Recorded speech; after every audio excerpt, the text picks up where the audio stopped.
months ago, it wasn't a problem, and now it's a huge problem. Next here tonight to the Ukrainian surrogates caught in the middle of this war that are now leaning on a Tampa-based rescue group to get them and their unborn children to safety. As the war continues, a Tampa-based group that's been helping to get people out of the country is now having to keep a specific group of rescues in the country to avoid legal issues. ABC Action News reporter Rochelle Aline explains. The Tampa-based rescue group Project Dynamo has been working to pull people out of harm's way in Ukraine for weeks. And more recently, they've been getting requests to help Ukrainian surrogate mothers and even several babies born via surrogates.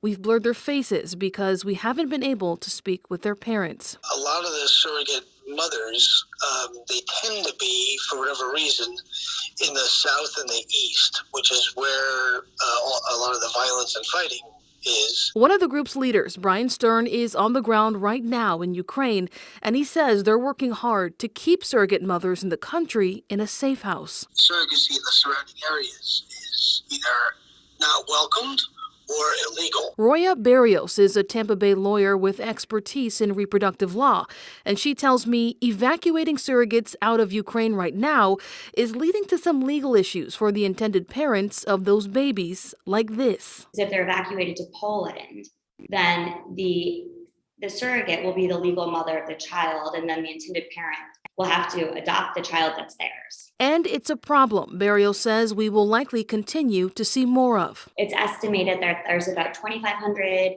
people who go to the Ukraine every year for surrogacy. Back in Ukraine, Stern says war is also leading to some tricky dynamics when it comes to getting those babies to their parents. For the surrogates that have had their babies, do you know what the handoff process is? Like, I can't imagine having to try to do that kind of exchange with the baby in a war zone. We're actually doing that right now as I talk to you. Wow. I have an American family in my car as I talk to you, with an American baby in my car as I talk to you, that we picked up on the other side of the country about 13 hours ago, 14 hours ago. In Tampa, Rochelle Aline, ABC Action News.